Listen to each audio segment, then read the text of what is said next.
अस्सलाम वालेकुम जी, मैं हूं नजमुल हसन बाजवा। व्यूअर्स, इन दिनों अमेरिका में हालात बड़े खराब हो गए हैं। नए आने वाले सदर यानी कि जो बाइडन और पुराने सदर यानी कि ट्रंप के दरमियान एक जंग की सी कैफियत नजर आ रही है। और ये जंग एक सियासी जंग नहीं है, जो कि सबसे बड़ी खतरे की बात है। और ये जंग कुछ इस तरह की नहीं है जो कि दावों और वादों में खत्म हो जाएगी, बल्कि इस जंग का दायरा कार अब अमेरिकन आर्मी तक पहुंच चुका है। और किसी भी टाइम ये हालात हैं कि अमेरिका में एक सिविल वॉर छिड़ सकती है। अब प्रॉब्लम ये नहीं है कि अमेरिका में सिविल वॉर छिड़ सकती है, प्रॉब्लम ये है कि इसका डायरेक्टली इंपैक्ट है पाकिस्तान पर या फिर इंडिया पर। ये तमाम ममालिक में इनका जो एक सिविल वॉर है उसका इंपैक्ट हो सकता है। पाकिस्तान पे इसका इंपैक्ट ज्यादा है। वो क्यों है वो मैं आपको बताता हूँ, लेकिन इससे पहले आप ये समझिएगा कि शायद अमेरिका की हिस्ट्री में कभी ऐसा नहीं हुआ है कि किसी भी सदर ने व्हाइट हाउस छोड़ने से इनकार किया हो। लेकिन अब के हालात ऐसे हैं कि जो ट्रंप के हामी है ना, वो बाहर गलियों में आ गए हैं, सड़कों पे आ गए हैं। और इस वक्त जो अमेरिकन मीडिया और जो पूरी दुनिया का मीडिया वो ये रिपोर्ट कर रहा है कि इनके पास असलहा भी है।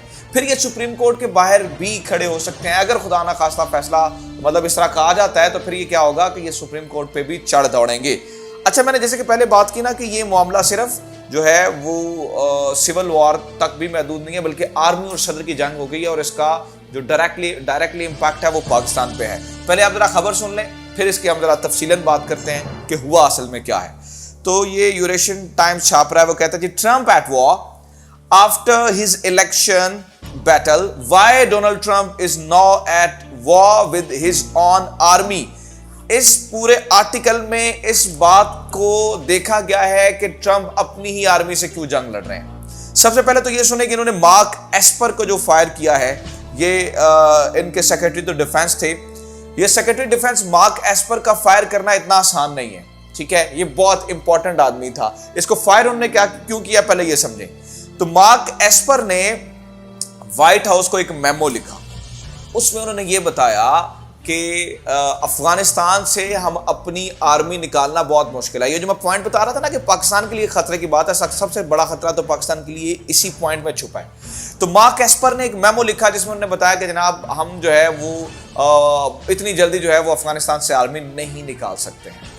और असल मसला ये है कि जो नई आने वाली क़यादत है और जो डीप स्टेट है या जो उनके जर्नैल हैं या जो पेंटागन के चीफ है, वो सारे ये चाहते हैं कि हम अपनी आर्मी ना निकालें अफगानिस्तान से। लेकिन ट्रंप ये चाहते हैं कि वो अपनी आर्मी को किसी तरीके से अफगानिस्तान से निकाल लें, क्योंकि वो 20 सालों से लड़ रहे हैं। तो जब मार्क एस्पर ने ये मेमो लिखा व्हाइट हाउस को, तो इनको उन्होंने फायर कर दिया। अब प्रॉब्लम ये है कि ट्रंप ने अपनी इस ख्वाहिश को पूरा करने के लिए कि अफगानिस्तान से किसी तरीके से आर्मी को निकाला जाए, पाकिस्तान का सहारा लिया। और पाकिस्तान ने इस बात में बड़ा की रोल प्ले किया है। अब ये जितने तालिबान थे या जो भी वहां के लीडर्स थे, वो अमेरिका की बातों में कहां आने वाले थे।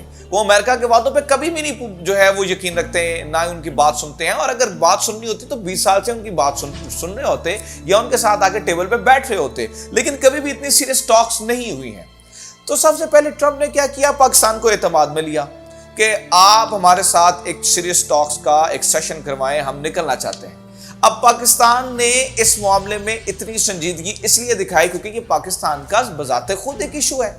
अब जब तक अमेरिकन फोर्सेस यहां पर हैं तो पाकिस्तान का ये जो सारा बेल्ट है, ये सारी की सारी बेल्ट जो है वो डिस्टर्ब होती है। सारा टेररिज्म इस वजह से आ गया क्योंकि पाकिस्तान की जब उस बेल्ट पे जो है वो हमले किए गए तो उन्होंने सबने पाकिस्तान का रुख कर लिया। फिर यहाँ पर जो रेफ्यूजीज का एक मसला है, तो पाकिस्तान का ये एक दरीना मुतालबा था, पाकिस्तान की ख्वाहिश थी कि किसी तरीके से अमेरिकन फोर्सेस यहाँ से निकलें। तो अमेरिकन फोर्सेस को यहां से निकालने के लिए जब ट्रंप सीरियस दिखाई दिए तो पाकिस्तान ने अपनी एक सीरियस कोशिश की, इन लोगों को मनाया, इनको तसल्लियां दी, इनसे वादे किए, इनको गारंटीज दी और इन्हें टेबल पे लेके आए। अब जब ये टेबल पे बैठ चुके हैं, अमेरिका का और तालिबान का एक मुआहिदा हो चुका है, अब इंट्रा अफगान पीस प्रोसेस जारी है। अब इस मौके पे आके क्या होता है कि आउट ऑफ नोवेयर एक नई इंतजामिया आ जाती है जो कि एक्सपेक्ट नहीं कर रही थी शायद दुनिया, और वो ये आके कहती है, उनका एक विजन होता है कि हमने अपनी आर्मी वहां से नहीं निकालनी है। और मार्क एस्पर जिनको फायर किया गया, असल में ये उन्हीं की सोच को रिप्रेजेंट कर रहे थे। अब देखिए, अमेरिका की लड़ाई है, आपस में वो 100 जाने भाई, हमारा क्या इसमें लेना देना। लेकिन मसला ये है कि जो यकीन दहानियां, जो वादे, जो बातें आपने पाकिस्तान के थ्रू करवाई हैं, पाकिस्तान तो फंस जाएगा उसमें आकर। देखिए, पाक गारंटी पाकिस्तान ने दी है ना यहां पर। तो अगर मिसाल के तौर पे आप ये समझें कि नई इंतजामिया वहां पर आके मुकर जाती है कि जनाब हम अपनी फौज को यहां से नहीं निकालते हैं, तो जो तालिबान टेबल पे आके बैठे वो तो पाकिस्तान की तसल्लियों से, पाकिस्तान ने चूंकि मीडिएशन की, पाकिस्तान ने वो पैगाम रसानी की, पाकिस्तान ने एक कैटलिस्ट का किरदार अदा किया कि इन दोनों को टेबल पे बिठाया जाए। अगर अब देखें ना, पाकिस्तान के लिए खतरे की बात यह है कि अगर ऐसा ही होता है तो फिर वो चीजें पाकिस्तान के लिए बड़ी खराब हो जाएंगी। लेकिन डोनाल्ड ट्रंप ये वादा कर चुके हैं कि जनाब क्रिसमस से पहले किसी भी तरीके जो अमेरिकन आर्मी है वो अपने वतन को वापस पहुंचेगी, वो अपने घर वापस आएगी। तो जो एक प्रोसेस है, जो बाइडेन जो कि नए आने वाले सदन है वो उसे स्लो करना चाहते हैं। वो ये चाहते हैं कि भाई इतनी जल्दी हमने अपनी आर्मी नहीं निकालनी है। और अब पूरी जो समझे आर्मी की मशीनरी है वो इनका साथ दे रही है। एडिशन CNN ने छापा, मार्क मिली जो उनके चीफ ऑफ द वो डिफेंस स्टाफ हैं, उन्होंने ये कहा कि हम किसी के मुलाजिम नहीं है, हम कॉन्स्टिट्यूशन के मुलाजिम हैं। यानी कि उन्होंने सीधी धमकी दी डोनाल्ड ट्रंप को कि भाई अगर आप इस तरह का कोई हुक्मनामा देंगे जो कि कॉन्स्टिट्यूशन के खिलाफ होगा या आप व्हाइट हाउस को छोड़ने की ना छोड़ने की बात करेंगे तो हम आपके खिलाफ सीधा खड़े होंगे। अब अगली बात सुन, जो कि इससे भी डेंजरस है।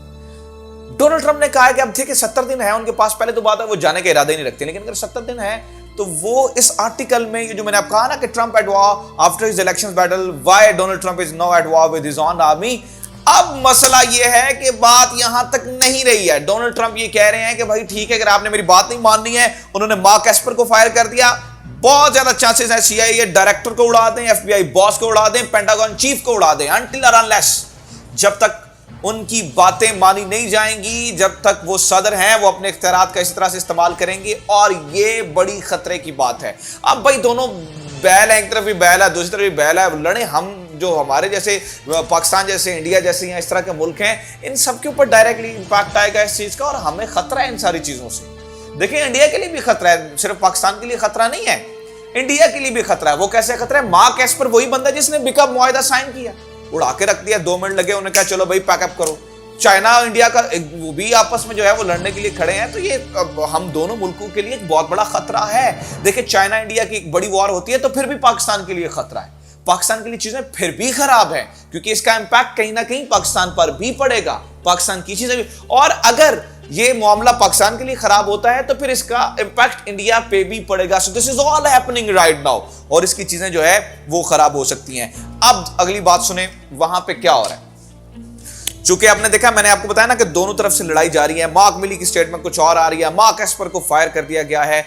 इसके बाद ट्रंप ने यह फैसला किया है कि अगर ये डीप स्टेट, यानी कि अगर इन सब ने मुझे मिलकर हराया है, यानी कि मुर्दा बंदों ने भी वोट दिए हैं, पहली बार ऐसा हुआ है कि धांधली का इल्जाम लग रहा है। मुझे तो वो डी चौक वाली फीलिंग आ रही थी। मुझे तो लग रहा है कहीं ये ना हो कि डोनाल्ड ट्रंप कहे जी डी चौक में धरना होगा और फिर उसके बाद वो सुप्रीम कोर्ट के बाहर, मैंने पहले भी कहा था एक दफा कि वो पता है आपको, यहाँ पे शलवारें सूखने के लिए डाल दी थी। तो डोनाल्ड ट्रंप ने भी जो है ना वो इतने दिन वहां पे गुजारे, कैंप लगा लें और फिर इसी तरह के हालात पैदा हो जाए वहां पर भी नान चने चल रहे हों और वहां पे भी आमतौर पे धरनों में यहाँ पर चलते हैं। खैर, बहरहाल let's come to the point. तो डीप स्टेट जो है वो ये नहीं चाहती है कि इस चीज को जो है वो किया जाए। अब ट्रंप ने क्या किया है? ट्रंप ने एक डिसीजन किया है। उन्होंने कहा कि जनाब मैं अपनी पब्लिक को लेकर बाहर निकलूंगा। तो ट्रंप के साथ मौजूद है उसकी पब्लिक। यहां पर बड़ी तादाद में लोग बाहर निकल आए हैं, सड़कों में है, गलियों में मौजूद हैं। और इसी जो है ना, और फिर ये न्यूयॉर्क टाइम्स में भी छापा है, इसी खबर को न्यूयॉर्क टाइम्स छाप रहा है कि अब खतरा है। और ये लोग खाली नहीं है, इनके हाथों में हथियार हैं। अगर ट्रंप के खिलाफ, जो सुप्रीम कोर्ट के खिलाफ फैसला आ जाता है, तो ये लोग हथियारों से चढ़ दौड़ेंगे। ऐन मुमकिन है कि पाकिस्तान की तरह सुप्रीम कोर्ट पे भी हमला हो जाए। याद है पाकिस्तान में भी जो जस्टिस सज्जाद अली शाह की कोर्ट पे हमला हुआ था, सुप्रीम कोर्ट पे, तो ऐन मुमकिन है ये भी हो जाए। जो बाइडेन क्या कर रहे हैं, अब जो नए आने वाले प्रेसिडेंट है जो बाइडेन, अब चाहिए तो ये था कि इस तरह की सारी सूरत हाल है, पावर जो है वो कन्वेयन का मामला है, तो उन्हें चाहिए था कि वो एपिक्स कोर्ट से राब्ता करें, लेकिन वो एपिक्स कोर्ट से राब्ता नहीं कर रहे हैं। जो बाइडेन भी फौज के साथ राब्ता कर रहे हैं, अपनी आर्मी को कह रहे हैं कि मुझे रेस्क्यू करो।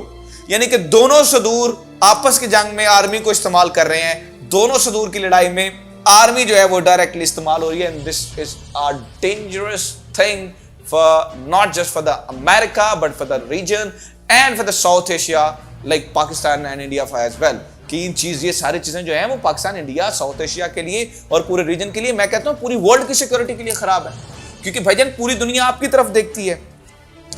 रशियन इंटेलिजेंस एजेंसी ये कहती है कि आइंदा आने वाले दिनों में चीज़ें अमेरिका में बड़ी ख़राब होंगी, सिविल वॉर से सिचुएशन हो सकती है। मैं ये नहीं कह रहा हूँ कि ऐसा होना चाहिए, अल्लाह ना करे ऐसा हो, क्योंकि मैं इसलिए कहता हूँ अल्लाह ना करे क्योंकि वहाँ पे मामला ख़राब, समझें पाकिस्तान के लिए ख़राब, लेकिन चीज़ें इसी तरफ जा रही है। So hope for the best कि कुछ अच्छा हो, और देखते हैं आने वाले दिनों में ये सारी जो ऊँट है वो किस करवट बैठता है। Well this is it from today's episode. पसंद आया है तो अपना फीडबैक दें, इसके अलावा हमारे चैनल को सब्सक्राइब करें, और नीचे जो है वो कमेंट्स जो हैं वो आपके बड़े इंपॉर्टेंट होते हैं, तो नीचे जाया करें कमेंट्स में, कमेंट सेक्शन में जाएं, अपनी कीमती राय से मुझे ज़रूर आगाह करें। Thank you very much. मेरी तमाम दोस्तों से, देखने वालों से ये गुजारिश है कि नजमुल हसन बाजवा साहब हमारे बड़े अच्छे दोस्त हैं, बड़े ज़बरदस्त जर्नलिस्ट हैं। इनके चैनल को लाइक करें, सब्सक्राइब करें, दोस्तों के साथ शेयर करें और इनके चैनल का ख्याल भी रखें।